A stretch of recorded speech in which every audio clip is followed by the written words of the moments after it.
ପୁଣି ଥରେ ଆପଣମାନଙ୍କୁ ସ୍ୱାଗତ କରୁଛି ଏ ନୂଆ ଭିଡିଓରେ। ଏଇଥିରେ ଆମେ ALP ସାଇକୋ ଟେଷ୍ଟ ପ୍ରତ୍ୟେକ ଟେଷ୍ଟକୁ ଡିସକସ କରିବାକୁ ଯାଉଛେ। ପ୍ରଥମ ବ୍ୟାଟେରୀ ଟେଷ୍ଟ ହଉଛି ମୁଁ ଯୋଉଟା ଡିସକସ କରିବି ସେଇଟା ହେଲା ଡେପଥ ପରସେପସନ ଟେଷ୍ଟ। ALP ରେ 5ଟା ବ୍ୟାଟେରୀ ଟେଷ୍ଟ ଅଛି। ଯୋଉଥିରେ କି ତମକୁ ପ୍ରତ୍ୟେକ ଟେଷ୍ଟରେ ନର୍ମାଲାଇଜ୍ ଟି ସ୍କୋର 42 ସ୍କୋର କରିବାକୁ ପଡିବ ପାସ୍ କରିବାକୁ ହେଲେ। ତେଣୁକରି ପ୍ରଥମେ ଆମେ ଡିସକସନ କରିବା କି ହିଡେନ୍ କ୍ୟୁ ଟାଇପ ଟେଷ୍ଟ। ଯୋଉଟା କି ଗୋଟେ ଟାଇପ ଅଫ ବ୍ୟାଟେରୀ ଟେଷ୍ଟ ଥାଏ ଡେପଥ ପରସେପସନ ର। Depth perception of battery test hidden cue test. RDSO ହେଲା ଯୋଉ ଅର୍ଗାନାଇଜେସନ ଯିଏକି ଏ ଟେଷ୍ଟ କଣ୍ଡକ୍ଟ କରୁଛି ତା ପାଟର୍ନ ଅନୁସାରେ ସିଏ ଯୋଉ ଭଳିଆ କହିବ ଆମେ ସେଇ ଇନଷ୍ଟ୍ରକ୍ସନ ସହଲୋ କରିବା। ଆମେ ନିଜ ଇଚ୍ଛାରେ କିଛି କରିବା ନାହିଁ। ହଁ ତା ପ୍ରଥମେ କ୍ୟୁ କଣ? କ୍ୟୁ କଣ ସମସ୍ତଙ୍କୁ ଜଣାଥିବ ଘନ। ଘନ ହେଲା ଯାହାର କି 6ଟା ସାଇଡ ଅଛି, 6ଟା କୋଣ ଅଛି, ଆଉ 6ଟା ଫେସେସ୍ ଅଛି। ଫେସେସ୍ ମାନେ ପାର୍ଶ୍ୱ ଅଛି। ଏଇଟା ହେଲା କ୍ୟୁ। ଆଉ କଣ ହିଡେନ୍ କ୍ୟୁ କଣ? ହିଡେନ୍ କ୍ୟୁ ହେଲା ଯୋଉ କ୍ୟୁ ଟା ଯୋଉ ଆମକୁ 2D ଦେଖା ହଉଛି 3D ର ତା ଭିତରେ 2D ରେ ତାର କୌଣସି କୋଣ ଆଉ ପାର୍ଶ୍ଵ ଦେଖା ଯାଉନଥିବ। କୋଣ ପାର୍ଶ୍ୱ ମାନେ କୋଣ ଏଇ କୋଣ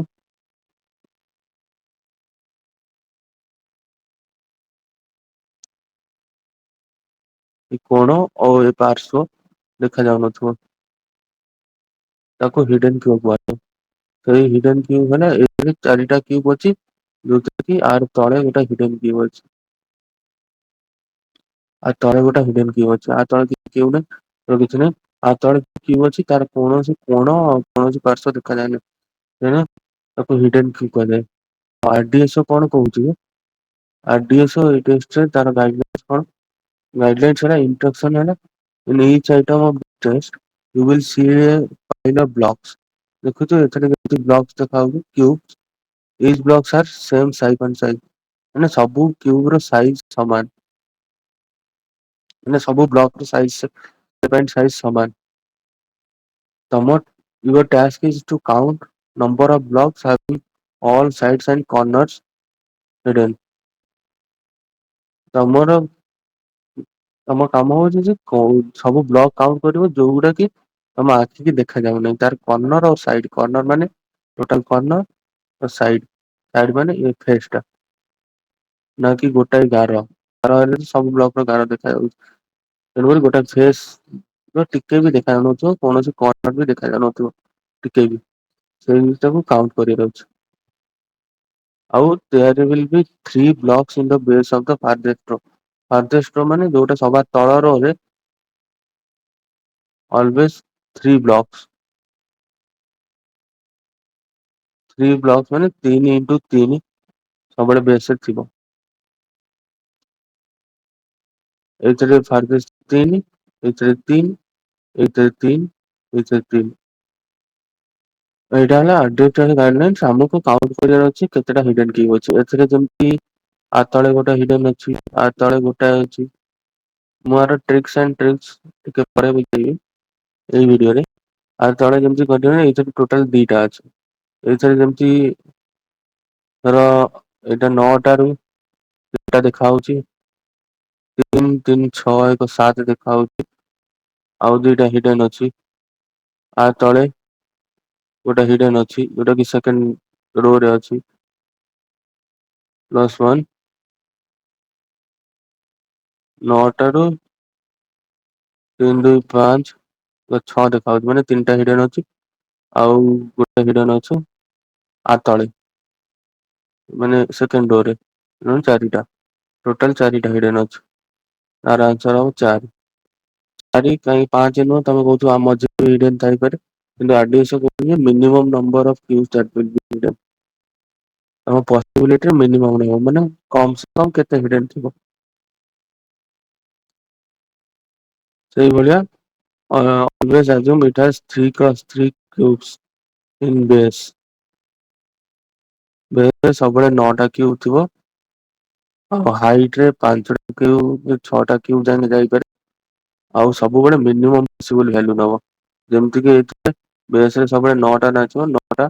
9ଟାରୁ ଏଥିରେ 3ଟା ଦେଖାଯାଉଛି। ଆଉ ରହିଲା 6ଟା। ସେକେଣ୍ଡ ସେକେଣ୍ଡ ଯୋଉ ଅଛି ତାର ମିନିମମ୍ ଭ୍ୟାଲୁ ମଝି ଯୋଉଟା ମଝି କ୍ରସ ରେ ଯୋଉ କଲମ ଟା ଅଛି ସେଥିରେ କିଛି ନାହିଁ ବୋଲି ଭାବିବ। ମିନିମମ୍ କହୁଛି। ତାପରେ ସେପଟ କଲମର ତଳେ ଗୋଟାଏ ଥାଇପାରେ, ଗୋଟାଏ ଅଛି। ଆଉ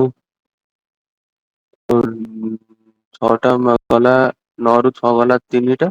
ଆଉ ସେଥିରୁ ଗୋଟେ ମିଶିଲେ 4ଟା। 4ଟା କ୍ୟୁବ ମାନେ ହିଡେନ୍ ଅଛି ଏଇ ଫିଗରରେ। ସେଇଭଳିଆ ଆମେ ବହୁତ ଗୁଡା ଫିଗର ପ୍ରାକ୍ଟିସ କରିବା କେମିତି କେମିତି ହିଡେନ୍ କ୍ୟୁବ କାଉଣ୍ଟ କରିବ। ଆଉ ତାର ଟ୍ରିକ୍ସ ଜାଣିବା ଯେ କେମିତି କାଉଣ୍ଟ କରୁଛୁ। ପ୍ରଥମେ ହିଡେନ୍ କ୍ୟୁବ ବୁଝିଲେ କଣ, ତାପରେ ହିଡେନ୍ କ୍ୟୁବ ର ବେସ୍ ସବୁବେଳେ 3 କଣ 3 ଥିବ। 3x3 ଥିବ, ନହେଲେ 9ଟା କ୍ୟୁବ ଥିବ। ହାଇଟ୍ 3ରୁ 5 ଯାକେ ହେଇପାରିବ, ମାନେ 5 ମାନେ ଏମିତି।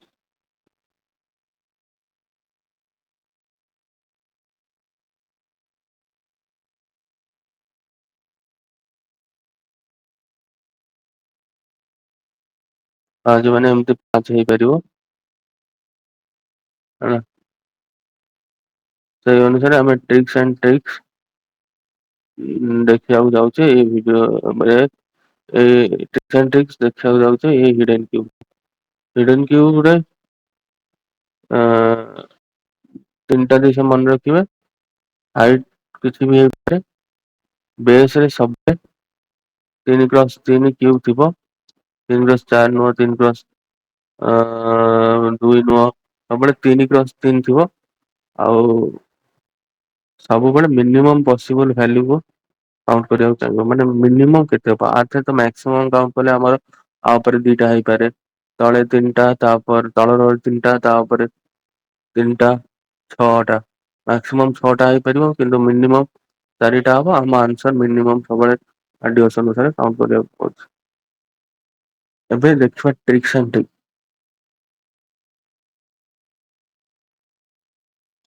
ଆମେ କେମିତି କାଉଣ୍ଟ କରିବା।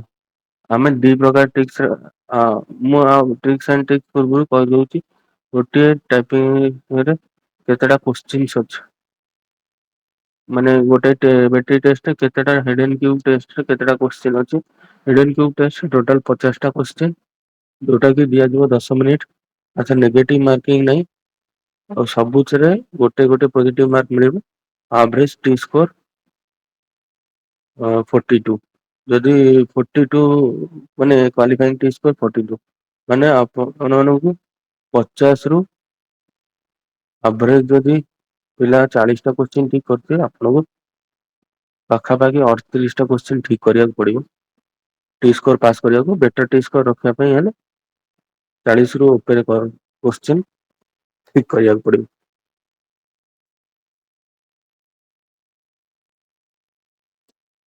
ତେଣୁକରି ଏଇ ହିସାବରେ କାଉଣ୍ଟ କଲେ ଟୋଟାଲ ମାନେ ଗୋଟେ ମିନିଟକୁ 5ଟା କୋଶ୍ଚିନ୍, ଗୋଟେ ମିନିଟକୁ 5ଟା କୋଶ୍ଚିନ୍, ମାନେ 12 ସେକେଣ୍ଡକୁ ଗୋଟେ କୋଶ୍ଚିନ୍ କରିବାକୁ ପଡିବ। ଫାଷ୍ଟ ଏଇ 12 ସେକେଣ୍ଡରେ ଗୋଟେ କୋଶ୍ଚିନ୍ ହବନି। ଆପଣଙ୍କୁ 24 ସେକେଣ୍ଡ 25 ସେକେଣ୍ଡ ଲାଗିପାରେ, କିନ୍ତୁ ଅଭ୍ୟାସ କଲେ ଏଇ କୋଶ୍ଚିନ୍ ଆପଣ 12 ସେକେଣ୍ଡରେ ବି କରିପାରିବେ।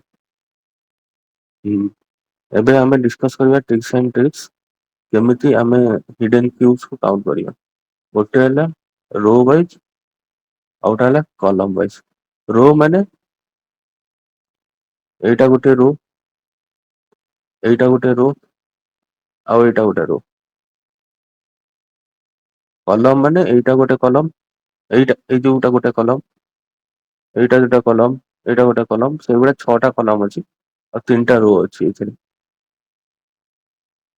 ତେଣୁକରି ଆମେ ରୋ ୱାଇଜ ବି କାଉଣ୍ଟ କରିପାରିବା। ମାନେ ଗୋଟେ ରୋ ରେ କେତେଟା କ୍ୟୁବ ହିଡେନ୍ ଅଛି, ତା ଅନୁସାରେ ବି କାଉଣ୍ଟ କରିପାରିବା। ତେବେ ରୋ ୱାଇଜ ରୋ ୱାଇଜ କେମିତି କାଉଣ୍ଟ କରିବା। ସମସ୍ତଙ୍କୁ କହିଛି ତଳ ବେସରେ ସବୁବେଳେ 3x3, ବେସରେ ସବୁବେଳେ 3x3 କ୍ୟୁବ ରହିବ। ମାନେ ତଳେ ସବୁବେଳେ 9ଟା କ୍ୟୁବ୍ ଥିବ। ତେଣୁ 9ଟା କ୍ୟୁବ୍ ରୁ ଆମକୁ ମାକ୍ସିମମ୍ ଟାଇମ୍ ଏଠି ଦେଖୁଛ 3 3 3 ମାନେ ଏଇ କ୍ୟୁବଟା ଏଠି 3 1 2 3 4 5ଟା କ୍ୟୁବ୍ ଦେଖାଯାଉଛି। ମାନେ ହିଡେନ୍ କେତେଟା ଅଛି? ହିଡେନ୍ ପାଖାପାଖି 4ଟା ଅଛି। ମାନେ ହିଡେନ୍ 4ଟା ଅଛି ମାନେ ଆ ପଛରେ 4ଟା ଅଛି। ଏଇଟା ମାନେ ଗୋଟେ ରୋ ଗଲା। ସେଇଭଳିଆ ନେକ୍ସଟ୍ ରୋରେ ଏଥିରେ 3 2 5 2 7 ହିଡେନ୍ କେତେଟା ଅଛି? 2ଟା ଅଛି। ଆଉ ଉପର ରୋରେ ସବୁ ଯାକ ଦେଖାଯାଉଛି। କିଛି ନୁଚିକି ନାହିଁ। ତାହେଲେ ହିଡେନ୍ କେତେଟା ଅଛି? 0। ତାହେଲେ ଟୋଟାଲ ହିଡେନ୍ କେତେ ଅଛି? 4 2 6। ଏଇଭଳିଆ ଆମକୁ ରୋ ୱାଇଜ କାଉଣ୍ଟ କରିବା କେତେଟା ହିଡେନ୍ ଅଛି। ଉପରରେ କାହିଁକି ନା 9ଟା କ୍ୟୁବ୍ ରୁ ଏଠି 4ଟା ଯାକ ଫାଙ୍କା ଅଛି। 6ଟା ଯାକ ଫାଙ୍କା ଅଛି। ଆଉ 3ଟା ଦେଖାଯାଉଛି।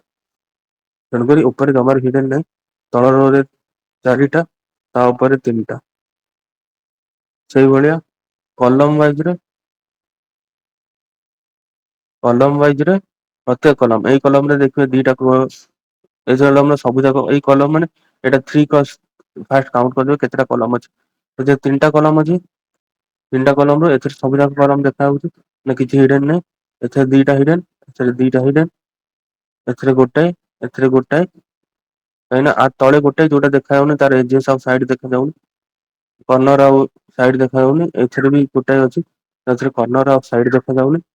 ଏଥିରେ କିନ୍ତୁ 2ଟା ଅଛି ଯାହାର କର୍ଣ୍ଣର ଆଉ ସାଇଡ୍ ଦେଖାଯାଉନି। ଏଥିରେ 2ଟା ଅଛି ବାକି ସବୁରେ 0 ଅଛି। ତେଣୁ ଆର ବି ହେଲା 2 2 4 2 6 6 ହେଲା ଆନ୍ସର। କିନ୍ତୁ ରୋ ୱାଇଜରେ କଲେ ବି 6 ଆସିଥିଲା। କଲମ ୱାଇଜରେ କଲେ ବି 6 ଆସିଛି। ମୁଁ ସେଇଭଳିଆ ସବୁ ଯାକ କୋଶ୍ଚିନ୍ 2ଟା ପ୍ରକାର କରିକି ଦେଖେଇବି। ରୋ ୱାଇଜ ଆଉ କଲମ ୱାଇଜ। ହଁ। କଲମ ରୋ ୱାଇଜରେ କଣ ପ୍ରତ୍ୟେକ ରୋରେ କେତେ କେତେ କ୍ୟୁବ୍ ହିଡେନ୍ ଅଛି ଦେଖିବେ।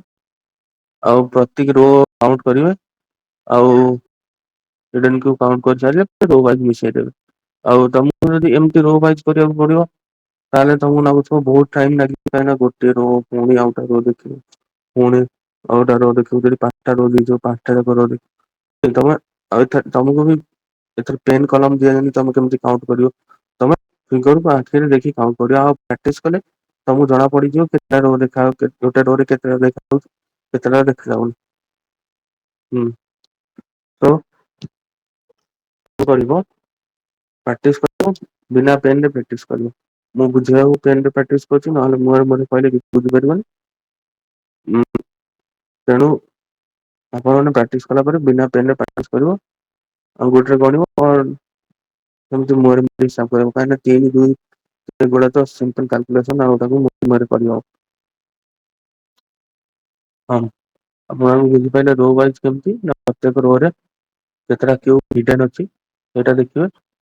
ଆଉ ପ୍ରତ୍ୟେକ ରୋରେ କେତେଟା କ୍ୟୁବ୍ ହିଡେନ୍ ଅଛି ମାନେ ଏଇ ରୋରେ ଯଦି ଯଦି 9ଟା କ୍ୟୁବ୍ ଅଛି ତାହେଲେ 5ଟା କ୍ୟୁବ୍ ଦେଖାଯାଉଛି। ଯଦି 2ଟା ଦେଖାଯାଉଛି 5ଟା ଦେଖାଯାଉଛି। ସେଗୁଡା ଆପଣ ମାନେ ଅଭ୍ୟାସ ଏମିତି କେତେଟା କେତେଟା ଦେଖାଯାଉଛି ବୋଲି। ତାପରେ ସେ ରୋ ଅନୁସାରେ ଆପଣ ହିସାବ କରିବେ ଆପଣ ମାନେ ହିସାବ କରିଦେବେ କେତେଟା କ୍ୟୁବ୍ ଅଛି ଟୋଟାଲ ହିଡେନ୍। ସେଇଭଳିଆ ଆମେ ଏଇ କୋଶ୍ଚିନକୁ ଦେଖିବା ଏବେ। ଏଇ କୋଶ୍ଚିନରେ କେତେଟା ହେଇଯାଇଛି ଏଇଟା ହେଲା 6ଟା ରୋ। 6ଟା ନୁହଁ 5ଟା ରୋ ମାନେ 1 2 3 4 5ଟା ରୋ। ରୋ ୱାଇଜ ଦେଖିଲେ ଏଇ ରୋରେ ଦେଖିଲେ ଆମକୁ 5ଟା ଦେଖାଯାଉଛି।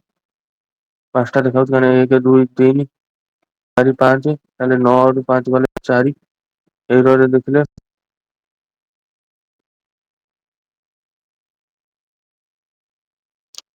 ଏଇ ରୋରେ ଦେଖିଲେ 4ଟାରୁ ଗୋଟେ ଦେଖାଯାଉଛି ମାନେ 4ଟାରୁ ଗୋଟେ ମାନେ 9ଟାରୁ 3ଟା ନାହିଁ ମାନେ 2ଟା ନାହିଁ 7 ଏମିତି ହିସାବ କରିବନି। ଏଇଟା ଦେଖିବ ଯେ ଏଇ ଭିତର 4ଟା ଦେଖା ହଉନି।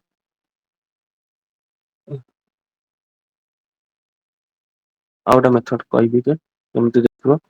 ତାପରେ ଏଇଥିରେ ଦେଖିବ ଏଇ 4ଟାରୁ 3ଟା ଦେଖାଯାଉଛି ଗୋଟେ ନାହିଁ। ଗୋଟାଏ ଏଇ ରୋରେ ଗୋଟାଏ ଦେଖାଯାଉନି। ତାପରେ ଏଇ ରୋରେ ସବୁ ଦେଖାଯାଉଛି ଏଇ ରୋରେ ଗୋଟେ ସବୁ ଦେଖାଯାଉଛି 4 3 7 8। ମାନେ ପ୍ରତ୍ୟେକ ରୋରେ ଦେଖିବ ଯେ ଏଇ ସବୁବେଳେ ଏଇ ରୋଟା ଆଉ ଏଇ ରୋଟା ମାକ୍ସିମମ୍ ଟାଇମ ଦେଖା ହଉଥିବ। ତାହେଲେ ଏ ରୋ ଦେଖାହେଲେ ବାକି ରହିଲା ଏଇ 4ଟା। ଏଇଥିରେ ବି ଏ ରୋ ଦେଖା ହଉଛି ସବୁବେଳେ। ମାନେ ବାକି ଚାରିଟା ଆଉ କେତେଟା ଦେଖା ହଉଛି ଗୋଟେ ଆଉ ରହିଲା ତିନିଟା। ଏଇଥିରୁ ଦେଖ ଏ ରୋ ମାନେ ଏ ରୋ ସବୁବେଳେ ଦେଖା ହଉଛି। ମାନେ ଆଉ ରହିଲା ଚାରିଟା ଚାରିଟାରୁ ତିନିଟା ଦେଖା ହଉଛି ଆଉ ବାକି ରହିଲା ଗୋଟେ। ଗୋଟେ ଯୋଉଟା ଦେଖାଯାଉନି। ଟିକେ ବୁଝିବାରେ ମୁସ୍କିଲ ହଉଥିବ ଫାଷ୍ଟ ଫାଷ୍ଟ ବହୁତ ଗୁଡା କୋଶ୍ଚିନ୍ କଲେ ଆପଣ ଜାଣିପାରିବେ।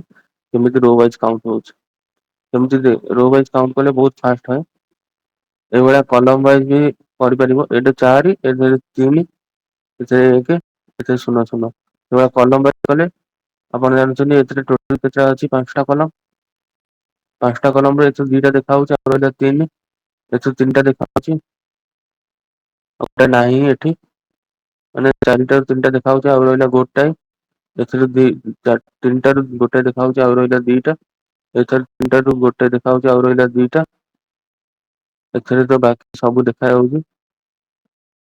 ଏ କଲମରେ ସବୁ ଦେଖା ହଉଛି ଏ କଲମରେ ସବୁ ଦେଖା ହଉଛି 2 2 4 3 7 1 8 8 ହେଲା ଆନ୍ସର ମାନେ ପ୍ରତ୍ୟେକ କଲମରେ ଆମେ ଦେଖିଦେ କେତେ ଦେଖା ହଉଛି ପ୍ରତ୍ୟେକ ପ୍ରାୟତଃ ଏଇ ସାଇଡରେ ଯୋଉ କଲମ ଗୁଡା ଥାଏ ତାର ସବୁ ଯାକ ଦେଖାଯାଏ କାହିଁକିନା ଏଇ ପେଜଟା ଟୋଟାଲ ଦେଖାହଉଛି ମାନେ ଏଇ କଲମରେ ଯେତେ ଅଛି ସବୁ ଦେଖାହଉଛି।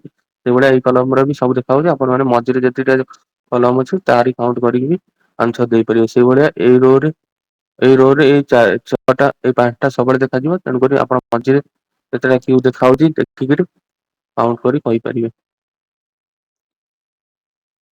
ସେଇଭଳିଆ ଆପଣ ମାନଙ୍କୁ ପ୍ରତି 10 ସେକେଣ୍ଡରେ କରିବାକୁ ପଡିବ ଏଇଟା କୋଶ୍ଚିନ୍ସ। ଆଉ ଗୋଟେ କୋଶ୍ଚିନ୍ ଯୋଉଟା କହୁଥିଲେ ମିନିମମ୍ ଭ୍ୟାଲୁ। ଦେଖ ଏଇ କ୍ୟୁରେ ଆମର ସବୁବେଳେ କହିଛି ଯେ ବେସରେ ସବୁବେଳେ 9ଟା କ୍ୟୁ ଥିବ। ଆଉ 9ଟା ଏଥିରେ 5ଟା ଦେଖା ହଉଛି ମାନେ ବାକି ରହିଲା 4ଟା ପଛ ଆଡେ। ଆଉ କହୁଛି ଯେ ପଛରେ ମିନିମମ ଦେଖିବ ମିନିମମ ଦେଖିବ ମାନେ ପଛରେ ଚାହିଁଲେ ଆମେ ଏଠି ଗୋଟେ କ୍ୟୁ ରଖିପାରିବା ଏଠି ଗୋଟେ କ୍ୟୁ ରଖିପାରିବା ଆଉ କହିବା 4ଟା ଦେଖା ଯାଉଛି ଦେଖା ହଉଛି ଏଥିରେ ତ ରଖିପାରିବାନି ତେଣୁକରି ଏଥିରେ କଣ ହଉଛି ଏଥିରେ ସବୁ ଯାକ କ୍ୟୁ କେତେ ସେକେଣ୍ଡରେ ଏଠି 2ଟା ଦେଖା ହଉଛି ଏଠି ଦେଖା ହଉଛି ଏଠି ବି ଦେଖା ହଉଛି ସବୁ କ୍ୟୁ ଦେଖା ହଉଛି ତାହେଲେ ଟୋଟାଲ ଏଥିରେ 4ଟା କ୍ୟୁ ହବ। ମିନିମମ୍ କହୁଛି ଯଦି ଏଇଠି ଗୋଟେ କ୍ୟୁ ଥାନ୍ତା ମିନିମମ୍ କୋଶ୍ଚିନ୍ ବି ଆସିବ ତେଣୁ ମିନିମମ୍ ଡିସକସନ କରିବା କିନ୍ତୁ ଏଥିରେ ବେସରେ ସବୁବେଳେ 9ଟା କ୍ୟୁ ଅଛି। କାହିଁକି ନା ଆପଣ ମାନେ ଦେଖୁଥିବେ ଏଇ ଲାଇନରେ ଏ ପଛରେ ଦେଖାଯାଉନି କିଛି ପଛରେ ଯେହେତୁ ଦେଖାଯାଉନି ଆପଣ ଭାବିବେ ଏଇଟା ଖାଲି ଅଛି ଟୋଟାଲ 2ଟା କ୍ୟୁ ଅଛି ଆପଣ ଭାବୁଥିବେ 2 ମିନିମମ୍ କାହିଁକି ନା ତଳେ କିଛି ନଥିବ ମାନେ ଏଇ ରୋର ପଛରେ ବି 2ଟା କିଛି ନଥିବ ତା ଉପରେ ବି କିଛି ନଥିବ ମାନେ ତଳେ 2ଟା କ୍ୟୁ ମିଶିକି ଅଛି। କିନ୍ତୁ ଆପଣ ମାନେ ବେଶ କରିଛି ସବୁବେଳେ ବେଶ ନ ନବ ନ ନବ ମାନେ ବେସରେ ସବୁବେଳେ 9ଟା କ୍ୟୁ ଥିବ 9ଟା କ୍ୟୁରେ ଆମକୁ 5ଟା କ୍ୟୁ ଦେଖା ଯୋଉଟା ରହିଲା 4 ଆକୁ ଯଦି କଲମ ୱାଇଜ କରିବା ଏଇ କଲମରେ ସବୁ ଦେଖା ହଉଛି ଏଇ କଲମରେ ସବୁ ଦେଖା ହଉଛି ଏଇ କଲମରେ ସବୁ ଦେଖା ହଉଛି ସବୁ ଦେଖା ହଉଛି ଏ କଲମରେ ସବୁ ଦେଖା ହଉଛି ଏଇ କଲମରେ ଗୋଟାଏ ଦେଖା ହଉନି ଏଇ କଲମରେ ଗୋଟାଏ ଦେଖା ହଉନି ଆଉ ଏଇ 2ଟା କଲମରେ ବି ଗୋଟେ ଗୋଟେ ଦେଖାଯାଉନି ଯୋଉଥିରେ କି 4 ହେଇଗଲା କଲମ ୱାଇଜ। ତ ଏଇଟା ବି ରୋ ୱାଇଜ। କଲମ ବାଇ 4 ରୋ ୱାଇଜ 9 ମାଇନସ 5 4 ଆଉ ଏଇ ରୋରେ ତ ସବୁ ଯାକ କ୍ୟୁ ଦେଖା ହଉଛି ଆଉ ଆମେ ଆଜୁମ କରିବାନି ଯେ କୋଉଠି ଅଧିକା କ୍ୟୁବ ଅଛି ବୋଲି ତେଣୁକରି ରୋ ୱାଇଜ କଲମ ୱାଇଜ ଦିଥରେ ବି ଆନ୍ସର ଚାଲି ଯାଉଛି। ପ୍ରାକ୍ଟିସ କରିବା ଦ୍ଵାରା ଆପଣ ଜାଣିପାରିବେ ଯେ ବହୁତ ସ୍ପିଡ ହବ ଏଇଟା 10 ସେକେଣ୍ଡ ବି ଲାଗିବନି 3 ସେକେଣ୍ଡ ରୁ 4 ସେକେଣ୍ଡ ଲାଗିବ ଗୋଟେ କୋଶ୍ଚିନ୍ କରିବା ପାଇଁ 4 ସେକେଣ୍ଡ 5 ସେକେଣ୍ଡ ମାକ୍ସିମମ୍ ଆଉ ଟିକେ ଟଫ୍ କୋଶ୍ଚିନ୍ ଆସିଲେ ଯୋଉଠିକି ଆପଣ ମିନିମମ୍ ବାହାର କରିବାକୁ ପଡୁଛି ସେଥିରେ ଟିକେ ଅଧିକା ଟାଇମ ଲାଗିବ। ଏବେ ଆମେ ପ୍ରାକ୍ଟିସ କରିବା ବହୁତ ଗୁଡା ହିଡେନ୍ କ୍ୟୁର ସବୁକୁ ମୁଁ ରୋ ୱାଇଜ ଆଉ କଲମ ୱାଇଜ ଦି ପ୍ରକାର କରିକି ଦେଖେଇବି। ଦେଖ ଏଥିରେ ରୋ ୱାଇଜ ଦେଖ ଏଇ ରୋରେ 6ଟା କ୍ୟୁ ଦେଖାଯାଉଛି। 3 2 5 ସବୁବେଳେ ଦେଖାଯାଉଥିବ ଆଉ ଏଠି 6 ଆଉ ରହିଲା 3 ଏଇ ରୋ ରେ ରହିଲା 3ଟା ଏଇ ରୋ ରେ ଦେଖ ଛଅ ମାନେ ଏଇ 4ଟାରୁ ଏଇଟା ଗୋଟେ ଦେଖା ହଉଛି 4ଟାରୁ ଗୋଟେ 3 ଉପର ରୋ ରେ ସବୁ ଯାକ ଦେଖା ହଉଛି ତାହେଲେ 3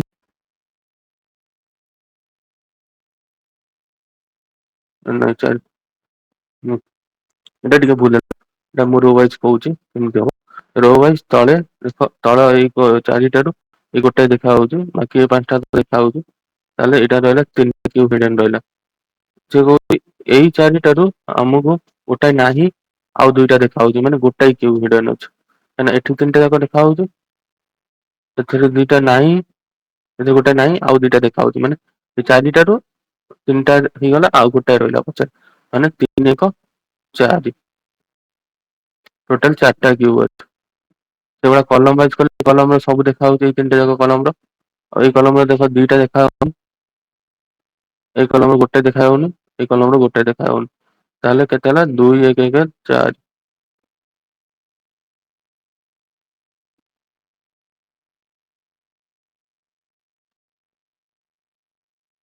ଆପଣ ମାନଙ୍କୁ ସେଇଭଳିଆ ଏଇଭଳିଆ ତିନି ତିନିଟା ମାନେ ଫିଗର ଆସିବ, ଫିଗର ତିନି ତିନିଟା ଫିଗର ଆସିବ, ଏଇଭଳିଆ ଫିଗର ଆସିବ। ଆଉ ଏଇଭଳିଆ ପାଞ୍ଚଟା ଅପସନ ଆସିବ, ଆପଣଙ୍କୁ ଚୁଜ କରିବାକୁ ପଡିବ କୌଣସି ଅପସନ। ଏଇଟା ଆପଣ ମାନେ ବହୁତ ଫାଷ୍ଟ ବି କରିପାରିବେ, ରୋ ୱାଇଜ ଅର କଲମ ୱାଇଜ, କିନ୍ତୁ ପ୍ରାକ୍ଟିସ ଦରକାର ବହୁତ। ସେଇଭଳିଆ ନେକ୍ସଟ କୋଶ୍ଚିନ ଦେଖିବ କେତେ ଅଛି। ନେକ୍ସଟ କୋଶ୍ଚିନ ତଳ ରୋ ରେ ଦେଖ, ଏଥିରେ ବି ପାଞ୍ଚଟା ଯାକ ଦେଖା ହଉଛି। ମାନେ ଭିତରେ ଚାରିଟା ଦେଖା ହଉନି, ଚାରି। ଏବେ ଦେଖ ସେଇ ପାଞ୍ଚଟା ଯାକ ଯାହା ଦେଖା ହଉଥିବ, ପାଞ୍ଚଟା ଭିତରେ ଦିଟା ନଥିଲେ ପାଞ୍ଚ ଛାଡ। ଚାରିରୁ ଏଇ ଦିଟା ଦେଖା ହଉଛି, ମାନେ ଆଉ ଭିତରେ ଆଉ ଦିଟା ଅଛି, ମାନେ ଏ ରୋ ରେ ଟୋଟାଲ ଦିଟା ଅଛି। ଆଉ ଏ ରୋ ରେ ସବୁ ଦେଖା ହଉଛି, ମାନେ ଚାରି ଦୁଇ ଛଅ। ସେଇଭଳିଆ କଲମ ୱାଇଜ ଯଦି କରିବା, ଏଇ କଲମ ଏଇ ତିନିଟା ଯାକ କଲମରେ ସବୁ ଦେଖା ହଉଛି। ଏଇ କଲମରେ ଦିଟା ଦେଖା ହଉଛି, ଏଇ କଲମରେ ଦିଟା ଦେଖା ହଉନି। ଏଇ କଲମରେ ସବୁ ଦେଖା ହଉଛି, ଏଇ କଲମରେ ସବୁ ଦେଖା ହଉଛି, ଏଇ କଲମର ଗୋଟେ ଦେଖା ହଉନି, ଏଇ କଲମରେ ଗୋଟେ ଦେଖା ହଉନି, ମାନେ ଦୁଇ ଦୁଇ ଚାରି, ଦୁଇ ଛଅ। କଲମ ୱାଇଜ, ରୋ ୱାଇଜ।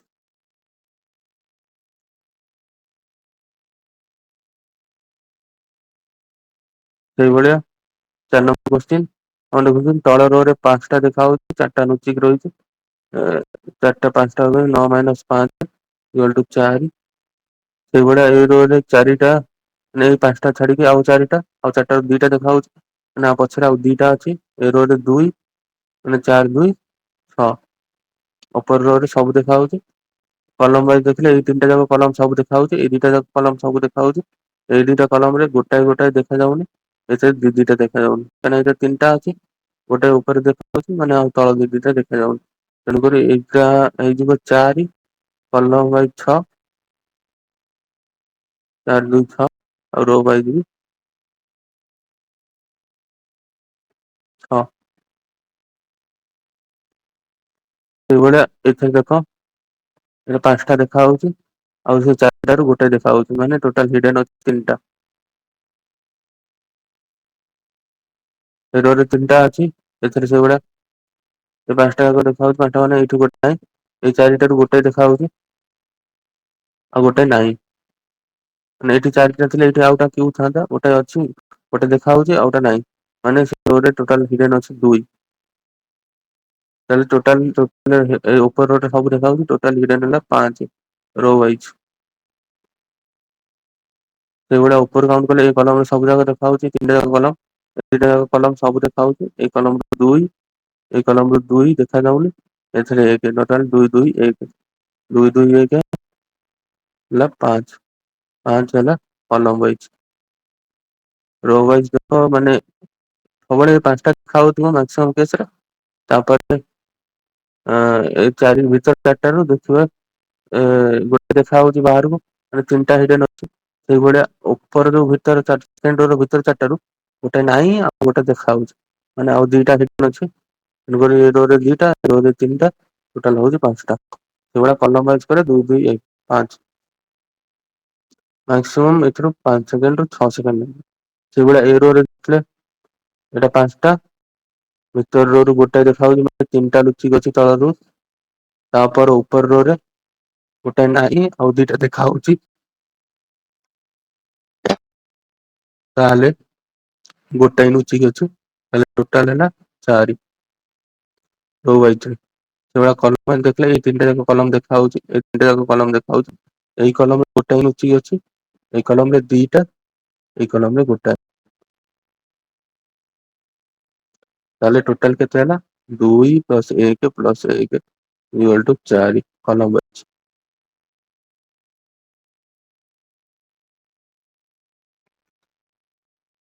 ନେକ୍ସଟ 4 ସେଇଭଳିଆ। ନେକ୍ସଟ କ୍ୱେଶ୍ଚନ ରେ ରୋ ୱାଇଜ ଏ ଯାକ ଏ ପାଞ୍ଚଟା ଯାକ ଦେଖା ହଉଛି।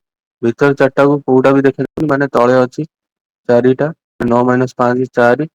ଏ ଭିତର ଚାରିଟାରୁ ଏଇ ପାଞ୍ଚଟା ସତ ଦେଖା ହଉଥିବ। ତାହେଲେ ଭିତର ଚାରିଟାରୁ ଦିଟା ଦେଖା ହଉଛି ଆଉ ଦିଟା ଦେଖା ହଉନି ମାନେ ଏ ରୋ ରେ 2 ଆଉ ଉପର ରୋ ରେ ସବୁ ଯାକ ଦେଖା ହଉଛି। 4 2 6 ରୋ ୱାଇଜ। କଲମ ୱାଇଜ ସେଇଭଳିଆ ଦେଖିଲେ କଲମ ୱାଇଜ ଦେଖିଲେ ଏଇଟା ହବ ଦିଟା ଏଇ କଲମରେ ସବୁ ଯାକ ଦେଖା ହଉଛି। ଏଥିରେ ଦିଟା ଦେଖା ହଉନି ଏଥିରେ ଦିଟା ଦେଖା ହଉନି ଏଥିରେ ଗୋଟାଏ ଦେଖା ହଉନି ଏଥିରେ ଗୋଟାଏ ଦେଖା ହଉନି। ତାହେଲେ 2 2 4 2 6 କଲମ ୱାଇଜ। ନା ଆନ୍ସର ହେଲା 6। ଆପଣଙ୍କୁ ଯୋଉଟା ସୁବିଧା ହବ ଆପଣ ସେ ଗୋଟାଏ ମେଥଡ କରିବେ ଦିଟା ଯାକ ମେଥଡ କରିବା ଦରକାର ନାହିଁ। ଆପଣଙ୍କୁ ଯଦି କଲମ ୱାଇଜ ଅଛି ସୁବିଧା ତାହେଲେ କର। ନହେଲେ ରୋ ୱାଇଜ ଯଦି ସୁବିଧା ଲାଗୁଛି ତାହେଲେ ବି ରୋ ୱାଇଜ କରିପାରିବେ। ଏଇଥିରେ ଦେଖ ଏଇଥିରେ ଯେମିତି ଏଥିରେ ତିନିଟା ଏଇଟା ତିନିଟା କଲମ କିଛି ରହିବନି କାହିଁକିନା ସବୁ ଯାକ ଫେସ ଦେଖ ଏଥିରେ ବି ସବୁ ଯାକ ଫେସ ତେଣୁକରି ଭିତର କଲମକୁ ସବୁବେଳେ ମାକ୍ସିମମ୍ କାଉଣ୍ଟ କରିବ। ବାହାରେ ଯୋଉ କଲମ ଗୁଡା ରହୁଛି ମାକ୍ସିମମ୍ ତାକୁ କାଉଣ୍ଟ କରିବା ଦରକାର ନାହିଁ। ସେଇଭଳିଆ 8 ନମ୍ବର କ୍ୱେଶ୍ଚନ ଦେଖ ଏଇ ପାଞ୍ଚଟା ଯାକ ଦେଖା ହଉଛି ଭିତରେ ଚାରିଟା ରୋ ୱାଇଜରେ ଯଦି କରିବେ 4 ଏଥିରେ ଦେଖ ଯୋଉ ଚାରିଟା ଅଛି ଚାରିଟାରୁ ଗୋଟେ ଫେଜ ଦେଖା ହଉଛି ତାହେଲେ ଏଇ ରୋ ରେ ହବ 3 ଆଉ ଉପର ରୋ ରେ ସବୁ ଯାକ ମାନେ ଟୋଟାଲ 7 ରୋ ୱାଇଜ। ସେଭଳିଆ ଯଦି କଲମ ୱାଇଜ କରିବ ଏଇ ଦିଟା ଯୋଉ କଲମ ରହୁଛି ସେଥିରେ କିଛି ଦେଖାଯିବନି ଭିତର କଲମରେ ଖାଲି କାଲକୁଲେଟ କରିବ ଏଥିରେ 2 ଏଥିରେ 2 ଏଥିରେ 2 1 ମାନେ କେତେ 2 2 2 6 1 7 କଲମ ୱାଇଜ। ମାନେ ଆନ୍ସର ସବୁବେଳେ ସମାନ ଆସିବ ରୋ ୱାଇଜ କଲମ ୱାଇଜ। ଆପଣ 2 2 4 2 6 1 7 ବି କରିପାରିବେ ନହେଲେ 4 3 7 ରୋ ୱାଇଜ କରିପାରିବେ କଲମ ୱାଇଜ। ତେଣୁକରି 9 ନମ୍ବର କ୍ୱେଶ୍ଚନ ପଡେ ଦେଖନ୍ତୁ ବେସରେ ପାଞ୍ଚଟା ତାଙ୍କ ଦେଖା ହଉଛି ଭିତରେ ଯୋଉ ଚାରିଟା ତା ଦେହରୁ କିଛି ଦେଖାଯାଉନି ତାହେଲେ ଭିତରେ 4 ଏଇ ରୋ ରେ ଭିତରେ ଅଛି 4 ଏଇ ରୋ ରେ ଦେଖନ୍ତୁ ଚାରିଟାରୁ ଦିଟା ଦେଖା ହଉଛି ଭିତର ଚାରିଟାରୁ ଦିଟା ଦେଖା ହଉଛି ତାହେଲେ ଭିତରେ ଅଛି 2 ଉପର ରୋ ରେ କିଛି ନାହିଁ ତାହେଲେ 4 2 6 ଏଇଭଳିଆ କଲମରେ କେତେ ଅଛି ଏଇଟା ହଉଛି ଏଇ କଲମ ଏଇ କଲମ ବାହାରେ ଯୋଉ କଲମ ଗୁଡା ଅଛି ସେଗୁଡା କିଛି ନାହିଁ। ଭିତର କଲମ ଗୁଡା ଦେଖନ୍ତୁ ଏଥିରେ 2 ଏଥିରେ 2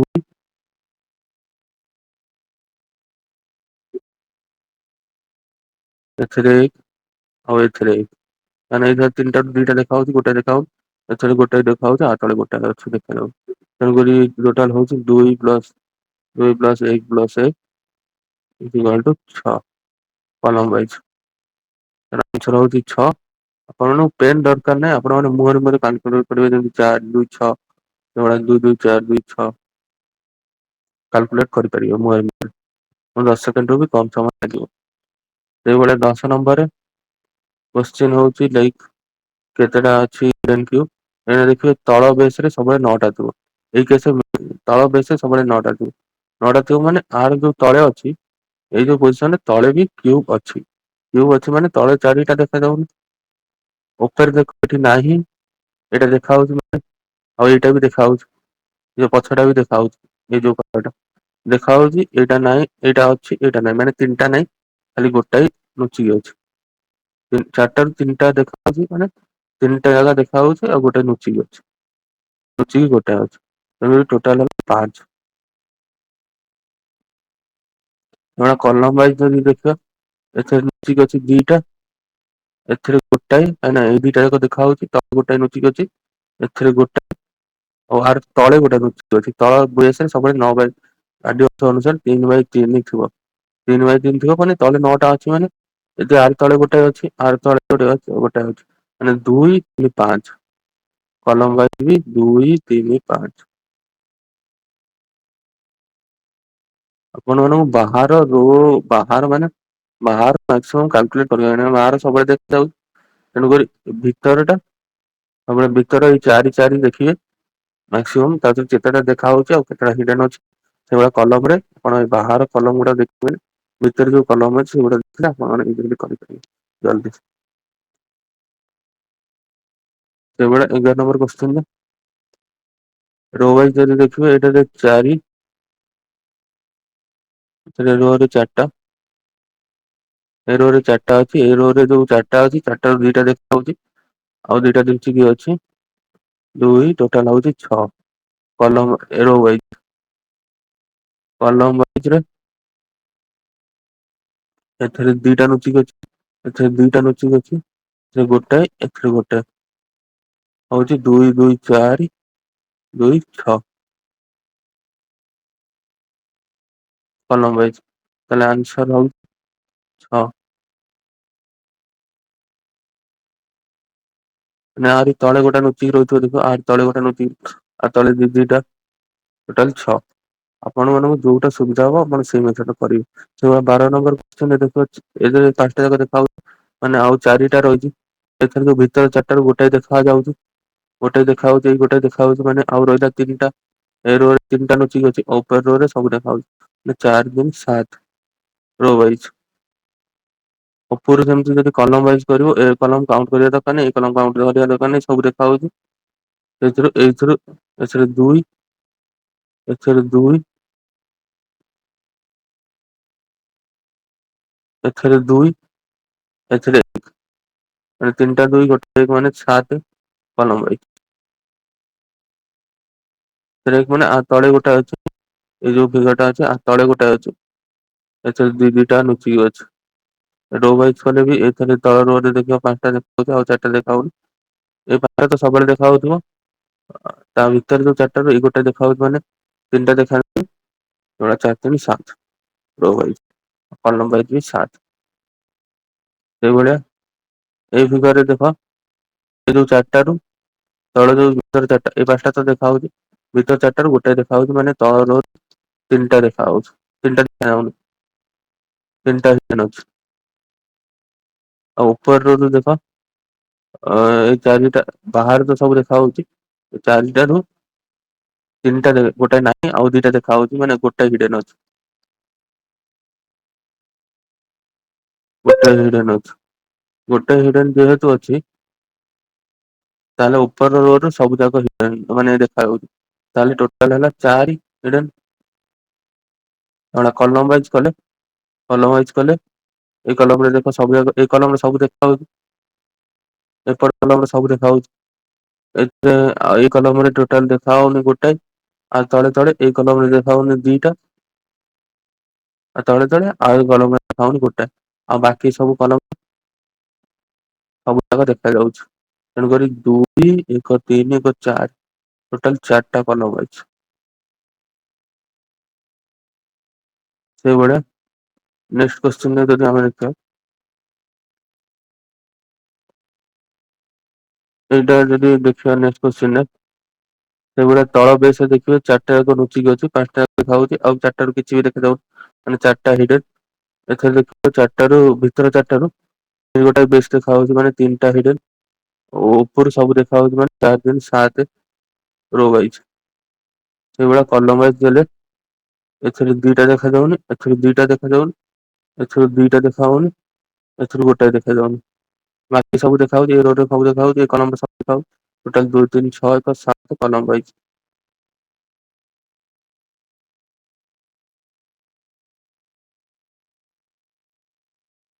ଏଇଭଳିଆ ନେକ୍ସଟ କୋଶ୍ଚିନରେ ତଳ ରୋ ରୁ ଦେଖ ଏଥିରେ 5ଟା ଦେଖା ହଉଛି ଆଉ ଭିତରୁ ଗୋଟେ ଦେଖା ହଉଛି ମାନେ ଏଇ ରୋ ରେ ତଳ ରୋ ରେ 3ଟା ହିଡେନ୍ ଅଛି ତା ଉପର ରୋ ରେ ସେଇଭଳିଆ ଏଇଟା ଫାଙ୍କା ଅଛି ତାର ଯୋଉ ଉପରେ ରହିବା କଥା ଫାଙ୍କା ଅଛି ଆଉ ଗୋଟେ ଦେଖାଯାଉନି ମାନେ ଆଉ ବାକି 2ଟା ଦେଖା ହଉଛି 4ଟାରୁ 2ଟା ହିଡେନ୍ ଅଛି 2ଟା ଅଛି ମାନେ 3 2 5 5ଟା ହିଡେନ୍ ରୋ ୱାଇଜରେ କ୍ୟାଲକୁଲେସନ ସେଗୁଡା କଲମ ୱାଇଜରେ ଯଦି କରିବେ ଏଥିରୁ 2ଟା ଦେଖା ହଉନି ଏଥିରୁ 2ଟା ଦେଖା ହଉନି ଏଥିରୁ ଗୋଟାଏ ଦେଖା ହଉନି ତାହେଲେ 2 2 4 1 5 କଲମ ୱାଇଜ ଆର ଆନ୍ସର ହଉଛି 5 ମାନେ ଏଇ କଲମରେ ସବୁ ଯାକ ଦେଖା ହଉଛି ଏଇ କଲମରେ ସବୁ ଯାକ ଦେଖା ହଉଛି ସେଇଭଳିଆ ଯଦି ଆମର ଏଇଟାକୁ ରୋ ୱାଇଜ କରିବ ଏଇଥିରୁ 5ଟା ଯାକ ଦେଖାହଉଛି ଏଇ ରୋ ରେ 4ଟା ଦେଖା ହଉନି। ତାପରେ ଏଥିରୁ 5ଟା ଯାକ ଦେଖାହଉଛି ଆଉ ଭିତରୁ ଗୋଟେ ଦେଖାହଉଛି ମାନେ 3ଟା ଦେଖାହଉନି। ତାହେଲେ ଉପରୁ ସବୁ ଦେଖାହଉଛି ମାନେ ଏଇଟା ଟୋଟାଲ 7 ରୋ ୱାଇଜ। ସେଇଭଳିଆ କଲମ ୱାଇଜ କଲେ ଏଟା 2 ଏଟା 2 ଏଟା 2 ଏଟା 1 ନା ତଳେ ଗୋଟାଏ ହିଁ ଅଛି। ଆଉ ବାକି ତ ସବୁ ତଳେ 2 2ଟା ଅଛି ମାନେ 2 2 2 6 ଏକ 7 କଲମ ୱାଇଜ।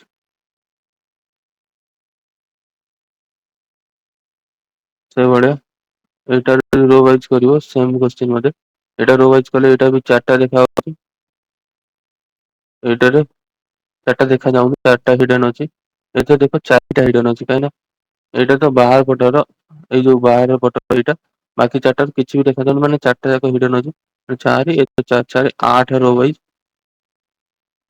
ଉପର ସବୁ ରୋରେ ଦେଖା ହଉଛି ଉପର ରୋ ରେ ସବୁ ଦେଖା ହଉଛି ପୁରା କଲମ ରେ ଏଥିରେ 2 ଏଥିରେ 2 ଏଥିରେ 2 ଏଥିରେ 2। 4ଟା 2 4ଟା 2 ହେଲେ 8 କଲମ ୱାଇଜ।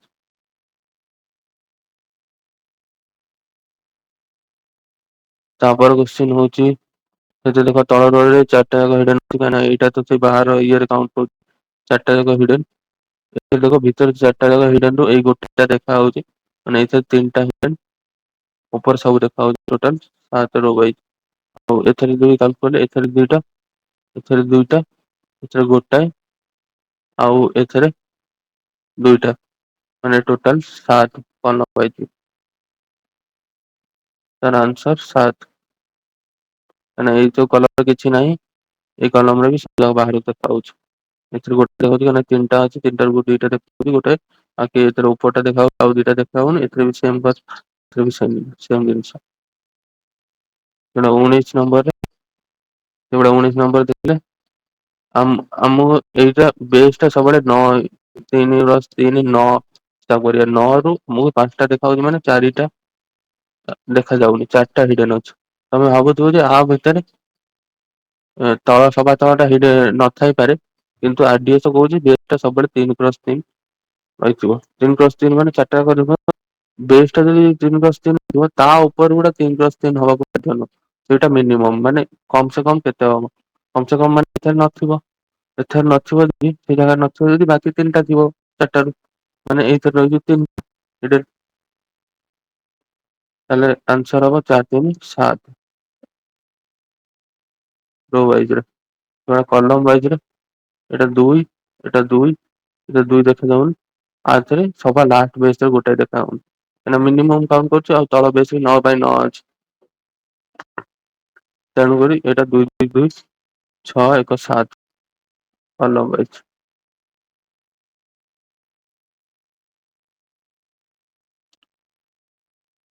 1 7 ଏଟା 2 9 7 ଆନ୍ସର। ଯୋଉଟା 20 ଦେଖ ଏଥିରେ 5ଟା ଯାକ ଦେଖାହଉଛି ଆଉ ବାକି ରହିଲା 4ଟା ହିଡେନ୍। 4ଟା ହିଡେନ୍ ମାନେ ବୁଝିପାରୁଛ ବାକି 5ଟା ଦେଖାହଉଛି 9ଟାରୁ ଆଉ 4ଟା ହିଡେନ୍ ରହିଛି। ଆଉ ଏ ଭିତରେ 4ଟା ଏଇ 5ଟା ଦେଖା ହଉଛି ଆଉ ଭିତରେ 4ଟାରୁ ଦେଖ ଏଇଟା ଦେଖାହଉଛି ମାନେ ଏଇ ରୋ ରେ 3ଟା ହିଡେନ୍ ଅଛି। ଉପରୁ ସବୁ ଦେଖାହଉଛି ମାନେ ଟୋଟାଲ 7ଟା ହିଡେନ୍। ସେଇଭଳିଆ କଲମ ୱାଇଜ ଯଦି କରିବ ଆଥରେ 2ଟା ଦେଖାହଉନି ଆଥରେ 2ଟା ଦେଖାହଉନି ଆଥରେ 2ଟା ଦେଖାହଉନି ଏଥିରୁ ଗୋଟେ ଦେଖାହଉନି ମାନେ ଟୋଟାଲ 7 କଲମ ୱାଇଜ। ଏବେ ଆପଣ ମାନଙ୍କୁ ଏବେ ଏତେ ସ୍ପିଡ ହଉନଥିବ ଆପଣ ମାନଙ୍କ ଦ୍ଵାରା ଆପଣ ମାନଙ୍କୁ ଠିକ ସେ ଦେଖିବାକୁ ପଡିବ ଆପଣମାନେ ପ୍ରାକ୍ଟିସ କଲେ ଧୀରେ ଧୀରେ ଏଇଟା ଫାଷ୍ଟ ହେଇଯିବ। ସେଇଭଳିଆ ଆଉ ନେକ୍ସଟ କୋଶ୍ଚିନ୍ ଦେଖିବ ନେକ୍ସଟ ଏଇ 2ଟା କୋଶ୍ଚିନ୍ ଦେଖ। ଏଥିରେ କେତେ ଅଛି ରୋ ୱାଇଜ ଦେଖ ଏଥିରେ 4ଟା ଦେଖା ହଉନି ବାକି 5ଟା ଯାକ ଦେଖା ହଉଛି। ରୋ ରେ ଦେଖ ମାନେ ସେଇ 4ଟାରୁ ବି କିଛି ଦେଖା ହଉନି। ସେ 4ଟାରୁ କିଛି ଦେଖାହଉନି ମାନେ 4ଟା ଯାକ ହିଡେନ୍ ଅଛି। ମାନେ ଟୋଟାଲ ଉପରେ ସବୁ ଦେଖାହଉଛି ମାନେ 8 ସେଇଭଳିଆ କଲମ ୱାଇଜରେ 2 2 2 2 8। ସେଇଭଳିଆ ରୋ ୱାଇଜରେ ଏଥିରେ ଦେଖ 4ଟା ଏଥିରେ ଦେଖ 4ଟାରୁ ଗୋଟେ ଦେଖା ହଉଛି ଏଥିରେ 4ଟାରୁ 3ଟା ମାନେ 7 କଲମ ୱାଇଜ ସେଇଭଳିଆ ଦେଖିଲେ 2 2 2 ଏକ 7।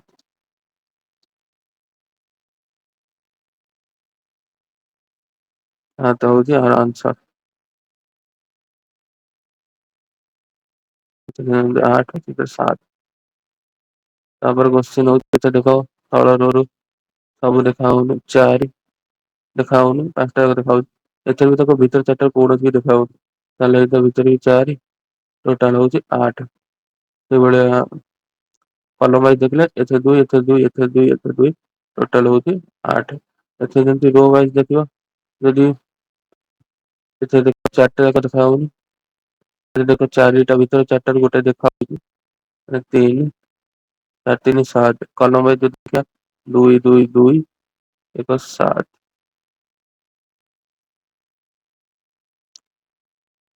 ଏଗୁଡ଼ା ନେକ୍ସଟ କ୍ୱେଶ୍ଚନ, ଏଇଟା ଦେଖ ଭିତରେ ଗୋଟେ 4ଟା ଦେଖାଯାଉନି, ଏଥିରେ ବି ଦେଖ 4ଟା ଯାକ ଦେଖାଯାଉନି ଭିତରଟା, ଭିତରେ 5, ଭିତରେ 4ଟା ଯାକ 4ଟା ଦେଖାଯାଉ, 4, 4, 8 ଉପର ସବୁ ଦେଖାଯାଉଛି। ପୁରା କଲମରେ ଏଥିରେ 2ଟା ନାହିଁ, ଏଥିରେ 2ଟା ନାହିଁ, ଏଥିରେ 2ଟା ଦେଖାଯାଉନି, ଏଥିରେ 2ଟା ନାହିଁ, ଯୋଉଟା କି 8। ନେକ୍ସଟ ଫିଗର ଦେଖ, ଏଥିରେ ତଳ ରୋ ରୁ 4ଟା ଦେଖାଯାଉନି। ଆପଣ ଭିତରେ ହୋଲ ଦେଖୁଥିବେ, ଆପଣ ମାନଙ୍କୁ କହିଛି ବେସ ରେ ସବୁବେଳେ 9ଟା ଥିବ, ମାନେ ଭିତରେ 4ଟା ଯାହା ବି ହେଲେ ଥିବ, ତେଣୁକରି ବେସ ରେ 4ଟା ନାହିଁ। ଆଉ ଉପରେ ଦେଖ ଏଠି 3ଟା ଯାକ ଦେଖାଯାଉଛି, 2ଟା ଦେଖା ହଉଛି, ଗୋଟେ ନାହିଁ, ମାନେ ଟୋଟାଲ 4ଟାରୁ 2ଟା 3ଟା ଅଛି, 3ଟା ମାନେ ଜଣା ଅଛି ଆମକୁ, ଆଉ ଗୋଟାଏ ହିଡେନ୍ ଅଛି, ମାନେ ଉପର ବେସରୁ ଗୋଟାଏ, ମାନେ ଏଇଟା ହେଲା 5। ସେଇଭଳିଆ ଏଥିରେ ହେଲା 1, ଏଥିରେ ହେଲା 2, ଆ ତଳେ 1, ଆଉ ଆ ମଝିରେ 1, ମାନେ 3, 2, 5। ମାନେ ଏଇ କ୍ୱେଶ୍ଚନରେ ଦେଖ ଆମ ଏ ଭିତରଟା ଫିଲଅପ ନାହିଁ, ଏଇଟା ଫାଙ୍କା ଅଛି। ଫାଙ୍କା ଅଛି ମାନେ ସବା ତଳ ଯାକେ ଫାଙ୍କା ନାହିଁ, ତଳେ ସବୁବେଳେ 9ଟା ଥିବ, 9ଟା ଥିବାରୁ 9ଟାରୁ 4ଟା ଦେଖା ହଉନି। ଆଉ ଏଥିରେ ଦେଖ ଏଇ 4ଟାରୁ 3ଟା ଦେଖା ହଉଛି, ମାନେ ଗୋଟେ ନାହିଁ ଆଉ 2ଟା ଦେଖା ହଉଛି, ମାନେ ଗୋଟେ ହିଡେନ୍ ଅଛି ଆମର ଏଇ ରୋ ରେ, ତେଣୁ ରୋ ୱାଇଜ 5 ହେଲା। ଯେମିତି କଲମ ୱାଇଜ ଆଉ ତଳେ ଏଇଥିରେ ଦେଖ 2ଟା ଦେଖା ହଉଛି, ଆଉ ତଳେ ଗୋଟାଏ ହିଡେନ୍ ଅଛି। ଏଥିରେ ଦେଖ ଗୋଟାଏ ହିଡେନ୍ ଗୋଟେ ଦେଖାହଉଛି, ଆଉ ତଳେ 2ଟା ଯାକ ହିଡେନ୍ ଅଛି। ତାପରେ ଏଇ ଯୋଉ କର୍ଣ୍ଣର ଟା ଦେଖା ହଉଛି, ଏଇ କ୍ୟୁବ ତଳେ ଗୋଟାଏ ହିଡେନ୍ ଅଛି, ଆଉ ବେସ ରେ ଗୋଟାଏ କ୍ୟୁବ ଅଛି, ତା ଉପରେ କ୍ୟୁବ ନାହିଁ, ତେଣୁକରି 5ଟା ହବ। ସେଇଭଳିଆ ଏଇଥିରେ ଦେଖ ମଝି 4ଟାରୁ 2ଟା ଯାକ ଦେଖା ହଉଛି, ମାନେ ଆଉ 2ଟା ହିଡେନ୍ ଅଛି ଆମର ରୋ ୱାଇଜ ରେ, 2ଟା, ଆଉ ଉପର ସବୁ ଦେଖା ହଉଛି। ଏଠି ଏ ଲାଇନରେ ସବୁ ଦେଖା ହଉଛି, ବାକି ସବୁ ଦେଖା ହଉଛି, ମାନେ ଟୋଟାଲ 2ଟା ହିଡେନ୍ ଅଛି, ମାନେ ଏଥିରେ କଲମ ୱାଇଜ ଗଲେ ଏଥିରେ ଗୋଟେ, ଏଥିରେ ଗୋଟେ।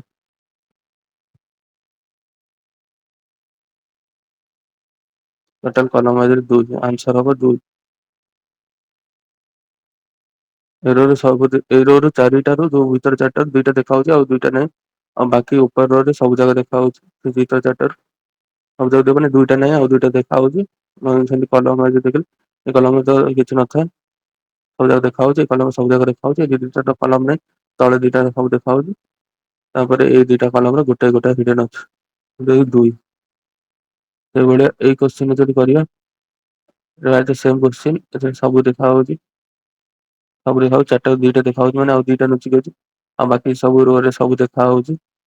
କଲମ ୱାଇଜ ଦେଖିଲେ ଏଇ 2ଟାରୁ ଗୋଟେ ଗୋଟେ ଦେଖା ଯାଉନି, 2। ଏଥିରେ ରୋ ୱାଇଜ ଦେଖିଲେ 4ଟା ଯାକ ଦେଖା ହଉନି ଏ ରୋ ରେ, ତାପରେ ଏଥିରେ ଗୋଟାଏ ଦେଖା ହଉଛି, ମାନେ ବାକି 3ଟା ଦେଖା ହଉନି, 4, 3, 7। କଲମ ୱାଇଜ ଦେଖିଲେ 2, 2, 4, 2, 6, 1, 7। ରୋ ୱାଇଜ 7, କଲମ ୱାଇଜ ବି 7, ଆନ୍ସର ହବ 7। ଏଗୁଡା ଏ 30ରେ ଦେଖ, ଏଥିରେ 4ଟା ଯାକ ଦେଖା ହଉଛି, ମାନେ ଏଇ ଗୋଟେ ଦେଖା ହଉନି, ମାନେ 4, 4ଟା ଯାକ ଦେଖା ହଉନି, ଆଉ ତା ଉପର ରୋ ରେ ଏଇଟା ଦେଖା ହଉଛି, ମାନେ ଭିତର 4ଟାରୁ ଆଉ 3ଟା ଦେଖା ହଉନି, 3, 4, 3, 7। ସେଗୁଡା କଲମ ୱାଇଜ ଦେଖ 2, 2, 2, 1, 7। ଏସବୁ ରୋ ୱାଇଜ ଦେଖ, ତଳ 4ଟାରୁ ଗୋଟେ ଦେଖା ହଉଛି, ମାନେ ତଳେ 3ଟା ହିଡେନ୍ ଅଛି, ତାପର 4ଟାରୁ ଗୋଟେ ମିସିଂ ଅଛି, ଆଉ 2ଟା ଦେଖା ହଉଛି, ମାନେ ଗୋଟେ ହିଡେନ୍ ଅଛି ଏ ରୋ ରେ, 3, 1, 4 ଟୋଟାଲ ଆନ୍ସର। କଲମ ୱାଇଜ ଦେଖ, ଏଥିରେ ଗୋଟାଏ, ଏଥିରେ 2ଟା, ଏଥିରେ ଗୋଟାଏ, ତାହେଲେ 2, 1, 3, 1, 4। ଆଉ ବାକି ସବୁ କଲମରେ ଦେଖ, ଏଇଥିରେ ସବୁ ଯାକ ଦେଖା ହଉଛି, ଏ କଲମରେ ବି ସବୁ ଦେଖା ହଉଛି, ଆଉ ଏଇ କଲମରେ ବି ସବୁ ଦେଖା ହଉଛି। ଏଇ କଲମ ତଳେ ଗୋଟେ, ଏଇ କଲମ ତଳେ ଗୋଟେ, ଏଥିରେ 2ଟା, ମାନେ ଟୋଟାଲ 4। ରୋ ୱାଇଜ ବି 4ଟା। ସେଇଭଳିଆ ଏଥିରେ ଦେଖ, ଏଥିରେ 3ଟା ଅଛି, 3, 3, ଏଇ 4ଟାରୁ ଗୋଟେ ଦେଖା ହଉଛି, ମାନେ ତଳ ରୋ ରେ 3ଟା ହିଡେନ୍ ଅଛି, ଉପର ଏଇଟା ମିସିଂ ଅଛି, ଏଇ 2ଟା ଦେଖା ହଉଛି, ମାନେ ଆଉ ଗୋଟାଏ ହିଡେନ୍ ଅଛି, ଆଉ ବାକିରେ ସବୁ ଦେଖା ହଉଛି, ମାନେ 4ଟା ଟୋଟାଲ ହିଡେନ୍ ଅଛି। ସେଇଭଳିଆ କଲମ ୱାଇଜରେ ଏଇଟା 1, ଏଇଟା 2, ଏଇଟା 1, ମାନେ ଟୋଟାଲ 4, ଆଉ ବାକି ସବୁ କଲମରେ ସବୁ ଦେଖା ହଉଛି। ସେଇଭଳିଆ ଏଇ କଲମ ରେ ଏଥିରେ ବି ଚାରିଟା ଦେଖାଯାଉନି। ଏଥିରେ ଭିତରେ ଚାରିଟାରୁ ଗୋଟେ ଦେଖା ହଉଛି, ମାନେ ଏଥିରେ ତିନିଟା ଦେଖା ହଉନି। ଆଉ ବାକି ସବୁ ଦେଖା ହଉଛି 4 3 7 ସେଇଭଳିଆ କଲମ ରେ 2 2 2 1 7 ସେଇଭଳିଆ ଏଇଥିରେ ଦେଖ ଏରୋରେ ଏରୋରେ ତଳ ଏଇଥିରେ ଦେଖ ମଝିରେ ଫାଙ୍କା ଅଛି, କିନ୍ତୁ ତଳ ଯାକେ ଫାଙ୍କା ନଥିବ। ତଳ ବେଶରେ ସବୁବେଳେ 3 ଫିଲପ ଥିବ, ତେଣୁକରି ତଳ ବେଶରେ ଏବେ 4ଟା ହିଡେନ୍ ଅଛି। ତା ଉପର ବେଶରେ ଦେଖ, କିନ୍ତୁ ଏଇ ଦିଟା ଆମକୁ ଜଣାଅଛି, ମାନେ ଏଇ ତିନିଟା ଯାକ ଜଣାଅଛି। 1 2 3 ଆଉ ଗୋଟାଏ ହିଡେନ୍ ଅଛି। ଗୋଟାଏ ହିଡେନ୍ ଅଛି ମାନେ ଟୋଟାଲ 5ଟା। ସେଇଭଳିଆ କଲମ ୱାଇଜ ଯଦି କରିବା, ଏଥିରେ ଗୋଟାଏ ହିଡେନ୍ ଅଛି, ଏଥିରେ ଦିଟା, ଏଥିରେ ଗୋଟାଏ, ଆଉ ଏଇଟାରେ ସବା ତଳଟା ଗୋଟାଏ ଖାଲି, ମାନେ ବେଶରେ ଯୋଉଟା। ତେଣୁକରି ଏଇଟା ବି ଟୋଟାଲ 5ଟା ହେଇଯିବ। ୱାଇଜ ରୋ ୱାଇଜ 5ଟା, କଲମ ୱାଇଜ 5ଟା। ସେଇଭଳିଆ ଏଥିରେ ଦେଖ 5ଟା ଦେଖା ହଉଛି, ମାନେ 4ଟା ହିଡେନ୍ ଅଛି। ଦେଖ 4ଟା ହିଡେନ୍ ଅଛି, ଏ ଭିତରେ ଫାଙ୍କା ଅଛି, ମାନେ ତଳ ବେଶରେ କିନ୍ତୁ ସବୁ ଥିବ ହେଲା। କିନ୍ତୁ ଏଥିରେ ଦେଖ ଏ ଦିଟା ଦେଖା ହଉଛି, ଆଉ ଦିଟା ନାହିଁ, ମାନେ ସବୁ ଯାକ ଦେଖା ହଉଛି, ମାନେ ଏଥିରେ 0, ମାନେ ଟୋଟାଲ ହଉଛି 4ଟା। ମାନେ ଏଥିରେ 1 1 ଆଉ ବେଶରେ ଯୋଉ ଦିଟା ଅଛି 1 1 4ଟା କଲମ ୱାଇଜରେ। ରୋ ୱାଇଜରେ 4ଟା, କଲମ ୱାଇଜରେ 4ଟା। ଏଇଭଳିଆ ଏଇଥିରେ ଦେଖ, ଏଇଥିରେ ହିଡେନ୍ ଅଛି, ହିଡେନ୍ ଅଛି। ଏଥିରେ ଦେଖ ଏଇଠି ଅଛି, କିନ୍ତୁ ଦେଖା ହଉନି। ସବା ତଳରେ ଦେଖା ହଉନି, ମାନେ ତଳ 4ଟା ଯାକ ହିଡେନ୍ ଅଛି। ଉପରେ ଦେଖ 3ଟା ଯାକ କ୍ୟୁବ୍ ଦେଖା ହଉଛି 4ଟାରୁ, ଆଉ ଗୋଟେ ଦେଖା ହଉନି, ମାନେ ଏ ରୋ ରେ ଗୋଟେ ହିଡେନ୍ ଅଛି, ମାନେ ଟୋଟାଲ 5ଟା କ୍ୟୁବ୍ ହିଡେନ୍ ଅଛି। ସେଇଭଳିଆ ଏଇ କଲମରେ ଦେଖ ଗୋଟାଏ, ଏଇ କଲମରେ ଗୋଟାଏ, ଏଇ କଲମରେ ଗୋଟାଏ, ଏଇ କଲମରେ ଦିଟା, ମାନେ ଟୋଟାଲ 5ଟା। 2 3 5 ସେଇଭଳିଆ ଏଇଥିରେ ଦେଖ ତଳ ରୋରେ 4ଟା, ତା ଉପର ରୋରେ 3ଟା ଯାକ ଦେଖା ହଉଛି 4ଟାରୁ, ଗୋଟେ ହିଡେନ୍ ଅଛି 1, ଟୋଟାଲ 5। ସେଇଭଳିଆ ଏଥିରେ ସବୁ 1 1 1 ହବ, ଆଉ ଏଥିରେ 2 ହବ, ଟୋଟାଲ 5 ହବ କଲମ ୱାଇଜ। ଆଉ ଏ ବାକି ଏ ସବୁ କଲମରେ ତ କିଛି ସବୁ ଯାକ ଦେଖା ହଉଛି। ସେଇଭଳିଆ ଏଇଥିରେ ଦେଖ ତଳ ବେଶରୁ 5ଟା ଦେଖା ହଉଛି, ଆଉ ତଳ ଭିତରେ 4ଟାରୁ ଗୋଟେ ଦେଖା ହଉଛି, ମାନେ ତଳ ବେଶରେ 3ଟା, ଆଉ ଏଥିରେ ଦେଖ ସବୁ ଯାକ ଦେଖା ହଉଛି। ମାନେ ଏଇ ଦିଟା ଦେଖା ହଉଛି, ଏଇଟା ନାହିଁ, ଏଇଟା ଦେଖା ହଉଛି, ମାନେ ଏଥିରେ ସବୁ କ୍ୟୁ ଦେଖା ହଉଛି 0, ଟୋଟାଲ ହେଲା 3। କଲମ ୱାଇଜ କଲେ ଏଇଟା 1, ଏଇଟା 1, ଆଉ ଏଇଟା 1, ଟୋଟାଲ ହଉଛି 3 ଆନ୍ସର। ସେଇଭଳିଆ ରୋରେ ରୋ ୱାଇଜ ଯଦି ଏଇଟା କରିବା, ଏଥିରେ ଦେଖ 4ଟା ଯାକ ଦେଖା ହଉନି, ଆଉ ଏଇ ଭିତରେ ଯୋଉ ଫାଙ୍କା ଅଛି, ତଳ ଯାକ ପୁରା ଫାଙ୍କା ନଥିବ, ତଳେ ସବୁବେଳେ 4ଟା ଅଛି। କିନ୍ତୁ ଏଇ ସେକେଣ୍ଡ ଟା ଆମେ ସବୁବେଳେ ଫାଙ୍କା ଦେଖିବା, କାହିଁକିନା ଫିଲପ ଦେଖିବାନି, ମିନିମମ୍ କାଉଣ୍ଟ କରୁଛେ। ତେଣୁକରି ସେକେଣ୍ଡଟାରେ ଆମକୁ ଖାଲି ଲାଗିବ ଯୋଉ ଭିତର 4ଟାରୁ ଆମକୁ ଭିତର 4ଟାରୁ ଏଇଟା ନାହିଁ, ବାକି 3ଟା, ଏଇଟା ନାହିଁ ବାକି 3ଟା, ମାନେ 4 3 7 ସେଇଭଳିଆ 2 2 2 ଏଥିରୁ ଗୋଟେ, ମାନେ ସବା ତଳ ବେଞ୍ଚ ଟା, ମାନେ 7। କଲମ ୱାଇଜ ଯଦି କରିବା 7, ରୋ ୱାଇଜ ଯଦି କରିବା 7। ସେଇଭଳିଆ ଏଇଥିରେ ଦେଖ ଭିତରେ 4ଟାରୁ 3ଟା ଯାକ ଦେଖା ହଉଛି, ଗୋଟାଏ ଦେଖା ହଉନି, 1 ତଳ ରୋରେ 1, ବାକି ସବୁ ଦେଖା ହଉଛି, ଆଉ ବାକି ସବୁ ତ ଦେଖା ହଉଛି, ଆନ୍ସର ହବ 1। ସେଇଭଳିଆ ଏଇ କଲମରେ ଖାଲି ଦେଖା ହଉନି, ବାକି ସବୁ କଲମରେ ସବୁ ଦେଖା ହଉଛି, ତେଣୁକରି ଆନ୍ସର ହଉଛି 1। ତାପରେ କୋଶ୍ଚିନ୍ ଦେଖ, ଏଇ 5ଟା ଦେଖା ହଉନି, ଭିତର 4ଟାରୁ ଗୋଟେ ଦେଖା ହଉଛି, ମାନେ ଟୋଟାଲ ହିଡେନ୍ ଅଛି 3ଟା। ଉପରଟାରେ ମଝିଟାରେ ନଥିବ, ଆମକୁ ମିନିମମ୍ କାଉଣ୍ଟ କରିବାର ଅଛି, ମାନେ ମଝିରେ କିଛି ନାହିଁ। ମଝିରେ କିଛି ନାହିଁ, ମାନେ ମଝିରେ କିଛି ନାହିଁ, ଆଉ ଗୋଟେ ଦେଖା ହଉଛି ଏଠି, ମାନେ 3ଟା ଗଲା, ଆଉ ରହିଲା ଗୋଟାଏ, ମାନେ ଟୋଟାଲ ହବ 4ଟା। ଟୋଟାଲ 4ଟା। ସେଇଥିରେ କଲମ ୱାଇଜ ଦେଖିଲେ ଏଥିରେ 2ଟା ଦେଖା ହଉନି, ଏଥିରେ ଗୋଟାଏ ଦେଖା ହଉନି, ଆଉ ଆର ତଳ ସବା ବେଶ ଟା ଦେଖା ହଉନି। ଟୋଟାଲ ହବ 4ଟା, ଆନ୍ସର ହଉଛି 4। ତାପରେ କୋଶ୍ଚିନ୍ ହଉଛି, ଏ ଦେଖ ବେଶ ରେ 5ଟା ଯାକ ଦେଖା ହଉଛି, ଏଠି 3ଟା ଯାକ ଦେଖା ହଉଛି, ମାନେ ଗୋଟାଏ ହିଡେନ୍ ଅଛି ଏ ରୋ ରେ, ବାକି ରୋ ରେ ସବୁ ଦେଖା ହଉଛି, ଟୋଟାଲ ଆନ୍ସର ହଉଛି 1। ସେଇଭଳିଆ କଲମ ୱାଇଜରେ, ମାନେ ଏଇ କଲମରେ ଖାଲି ଦେଖାହଉନି, ଆନ୍ସର ହଉଛି 1। ସେଇଭଳିଆ ଏଇଥିରେ ବେଶରେ ଦେଖ 4ଟା ଯାକ ଦେଖା ଯାଉନି, 4, ତାପରେ ଉପର ବେଶ ବି ଦେଖ ଫିଲଅପ ଅଛି, ମାନେ 4ଟା ଦେଖା ହଉନି, 4 ଟୋଟାଲ ହେଲା 8। ସେଟା କଲମରେ ହେଲେ 2 2 2 2 8। ସେଇଭଳିଆ ନେକ୍ସଟ କୋଶ୍ଚିନ୍ ହଉଛି, ତଳେ ଯୋଉ 4ଟା ଦେଖା ହଉଛି, 4ଟାରୁ ଚାରି ତଳେ ଯୋଉ ଭିତର ଚାରିଟା ଅଛି ଭିତର ଚାରିଟାରୁ ଆମକୁ ଗୋଟେ ଦେଖା ହଉଛି ମାନେ ଆଉ ରହିଲା ତିନି। ତାପରେ ଉପର ଏଇଟା ନାହିଁ ଆଉ ଦିଟା ଦେଖା ହଉଛି ମାନେ ଆଉ ରହିଲା ଏକ।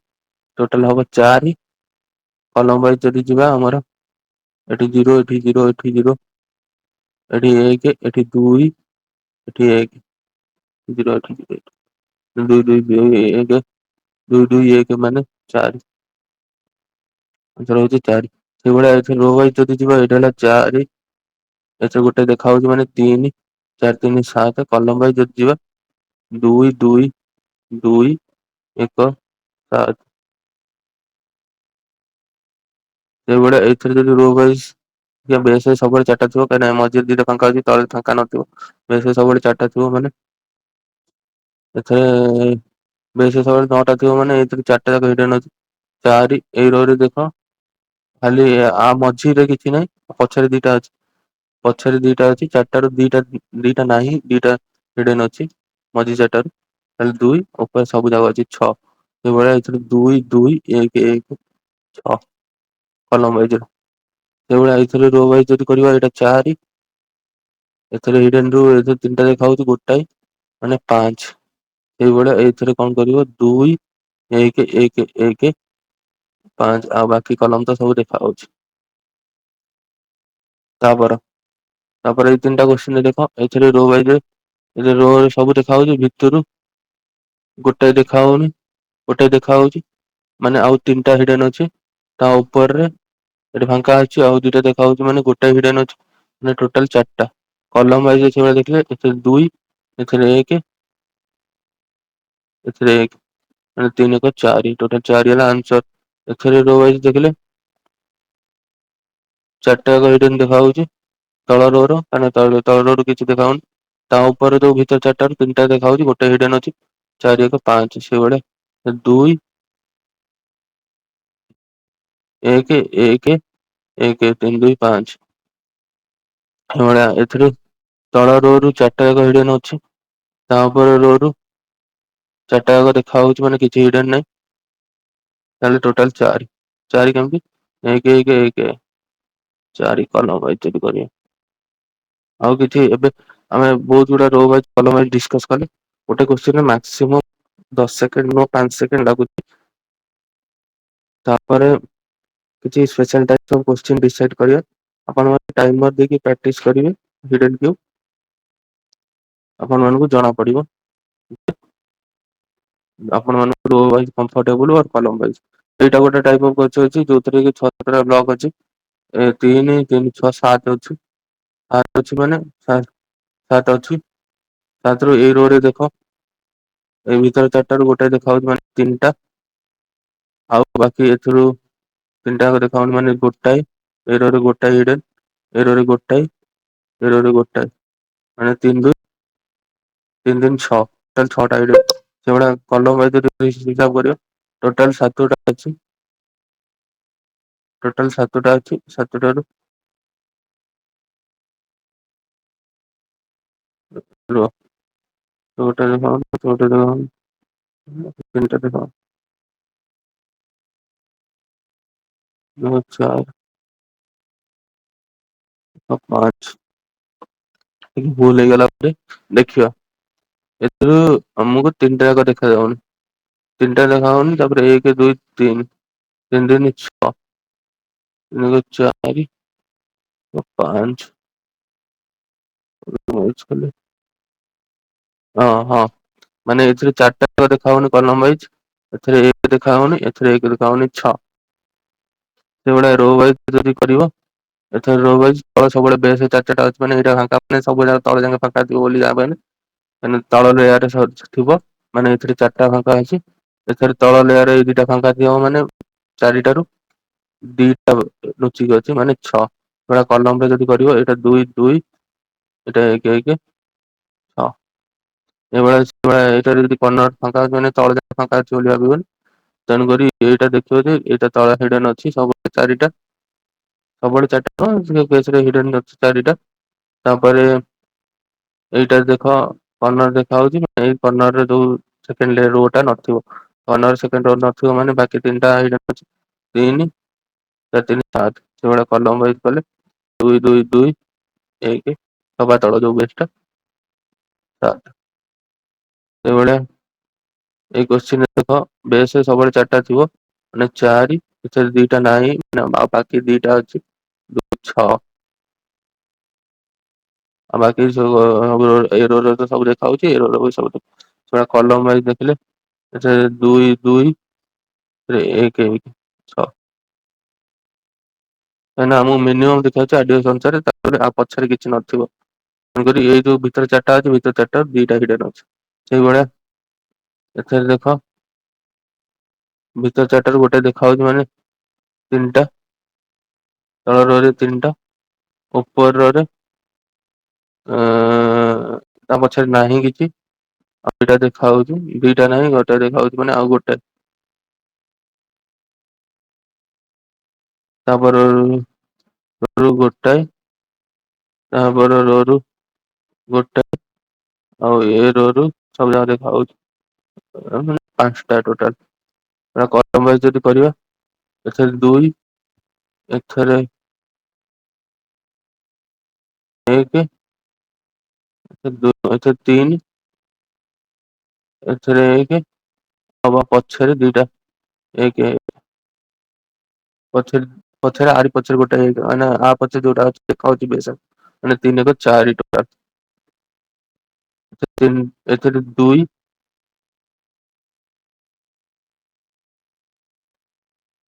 3 ଏଥିରେ 1 ହଁ 3 3 2 5 ରୋ ୱାଇଜ 5 ହେଲା କଲମ ୱାଇଜ ବି 5 ମାନେ ଏଥିରେ 3ଟା ଆଉ ତଳେ 3ଟା ଦେଖାହଉନି ଏଥିରେ ଗୋଟାଏ ଅଛି ଆଉ ପଛରେ ଗୋଟାଏ ଅଛି ସେଇଭଳିଆ ରୋ ୱାଇଜ ଏ ରୋରେ 4ଟା ଭିତରେ 4ଟାରୁ ଗୋଟେ ଦେଖା ହଉଛି ଆଉ ତଳେ 3ଟା ଦେଖା ହଉନି ତଳେ ସବୁବେଳେ 9/3 ଥାଏ ତା ଉପରେ ଏଠି 2ଟା ନାହିଁ ତା ଭିତରେ ଆଉ ଗୋଟାଏ ଦେଖା ହଉଛି ମାନେ ଆଉ ଗୋଟାଏ ହିଡେନ୍ ଏଇଥିରେ ବି ସେଇଭଳିଆ ଗୋଟେ ହିଡେନ୍ ଆଉ ଏଥିରେ ସବୁ ଯାକ ଦେଖା ହଉଛି ଏଥିରେ ସବୁ ଟୋଟାଲ 5 କଲମ ୱାଇଜ ଏଥିରେ 3 ଆଉ ପଛରେ ଗୋଟାଏ ଥିବ ବେସ୍ ଲେୟାର ଆଉ ଏଇଟା ଗୋଟେ 5 ଏଇଟା ହେଲା ହିଡେନ୍ କ୍ୟୁ ଟେଷ୍ଟ ଏତିକି କୋଶ୍ଚିନ୍ ଆପଣ ମାନେ କରିବେ ପ୍ରାକ୍ଟିସ ଆଉ ଥରେ ଆଉ ଆପଣମାନଙ୍କ ସ୍ପିଡ ବଢିଯିବ ଆପଣ 2 3 ଥର ମକ୍ ଟେଷ୍ଟ ନକଲେ ମକ୍ ଟେଷ୍ଟ ନକରିଲା ପାଇଁ ଫଲୋ କରିବେ କଣ ଅନଲିମିଟେଡ ଏଜୁକେସନ ସେଠି ଯୋଉ ସାର୍ ଅଛନ୍ତି ସେ ଭଲ କୋର୍ସ ବି କରଉଛନ୍ତି ଆଉ ମକ୍ ଟେଷ୍ଟ ବି କରଉଛନ୍ତି ଆପଣ ଟିକେ ପଇସା ଦେଇକି ମକ୍ ଟେଷ୍ଟ ସବସ୍କ୍ରିପସନ ନେଇକି ପ୍ରାକ୍ଟିସ କରିପାରିବେ ତେଣୁକରି ଏଇଟା ହଉଛି ହିଡେନ୍ କ୍ୟୁ ର କନସେପ୍ଟ ଆ ପରେ ଆମେ ଦେଖିବା ବ୍ରିକ୍ କ୍ୟୁ ର କନସେପ୍ଟ ବ୍ରିକ୍ ଟେଷ୍ଟ କେତେଟା ବ୍ରିକ୍ ଗୋଟେ ବ୍ରିକ୍ କୁ ଲାଗିକି ଅଛି ସେଇଟା ବି ଏଇଭଳିଆ 50ଟା କୋଶ୍ଚିନ୍ କିନ୍ତୁ 5 ମିନିଟରେ ସେଟା କିନ୍ତୁ ଆହୁରି ଜଲ୍ଦି ହେଇଯିବ ଏଇଟା ବି 10 ମିନିଟରେ 50ଟା କୋଶ୍ଚିନ୍ ସଲ୍ଭ ହବ ତେଣୁକରି ଏଇଟାକୁ ଜଲ୍ଦି ଜଲ୍ଦି ପ୍ରାକ୍ଟିସ କରନ୍ତୁ ଆଉ next video like and subscribe କରନ୍ତୁ ଆଉ ନେକ୍ସଟ ଭିଡିଓରେ ଆମେ ବ୍ରିକ୍ ଟେଷ୍ଟ ବିଷୟରେ ଡିସ୍କସ କରିବା